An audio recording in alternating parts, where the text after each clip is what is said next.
Exam vision viewers அனைவருக்கும் வணக்கம். இன்றைக்கு 1 மினிட் ஷார்ட்ஸ் கரண்ட் அஃபேர்ஸ் பார்க்கலாம்.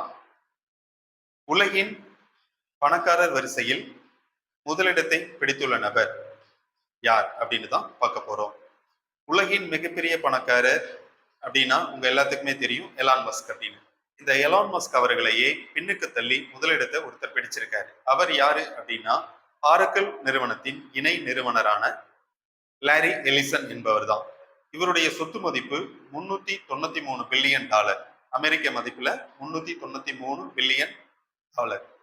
எலான் மஸ்குடைய சொத்து மதிப்பு தற்போது எவ்வளவு அப்படின்னா $8 பில்லியன் குறைஞ்சு $385 பில்லியன் தான் சொத்து மதிப்பு அவர்கிட்ட இருக்கு. ஸோ அதனால ஆரக்கிள் நிறுவனத்தின் இணை நிறுவனரான லாரி எலிசன் முதலிடத்தை பிடிச்சிருக்காரு. மிக முக்கியமான கரண்ட் அஃபேர்ஸை தொடர்ந்து நம்ம சேனல்ல பார்க்கலாம். நம்ம சேனலை யாராச்சும் சப்ஸ்கிரைப் பண்ணாம இருந்தீங்கன்னா சப்ஸ்கிரைப் பண்ணி சப்போர்ட் பண்ணுங்க. தேங்க்யூ.